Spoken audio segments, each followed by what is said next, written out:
कोई पाकिस्तान को दुश्मन की जरूरत नहीं है। ये जो करने जा रहे हैं ये मुल्क की तबाही है। देखिए, मैं अपनी कौम को जब तक मैं जिंदा हूं, मैं नबी सल्लल्लाहु अलैहि वसल्लम की जो हदीस है कि तुम्हारे से पहले बड़ी कौमें तबाह हुई, जब बड़ा डाकू चोरी करता था तो उसको आप नहीं पकड़ते थे और सिर्फ छोटे चोर जेल में जाते थे। ये जो इन्होंने अमेंडमेंट्स किए हैं ये सिर्फ और सिर्फ इस मुल्क की तबाही है, क्योंकि इन्होंने छूट दे दी है सारे बड़े डाकुओं को। जो एक नैब जिसका काम था कि इन लोगों को पकड़ना, क्योंकि उसके पास उन्होंने सारे कानून बनाए हुए थे उसको पकड़ने के लिए, इन्होंने वो सब कुछ खत्म कर दिया। अपने आप को बचाने के लिए इन्होंने मुल्क के अंदर दरवाजे खोल दिए चोरी के।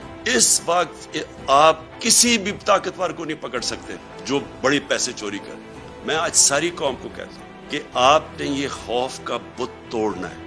ये बहुत बड़ा बुत है। ये बुत आपको गुलाम बना देगा। अगर आप इस खौफ की पूजा करना शुरू कर दिया आपने, तो ये याद रखें कि आप अपने ऊपर जुल्म बढ़ा देंगे। ये जुल्म बढ़ते जाएंगे आपके ऊपर, महंगाई बढ़ती जाएगी, चोरी बढ़ती जाएगी। सारी चोरी की कीमत आप अदा करते हैं। जितना ये ऊपर बड़े बड़े डाकू चोरी करते हैं, आप इसकी कीमत अदा करते हैं।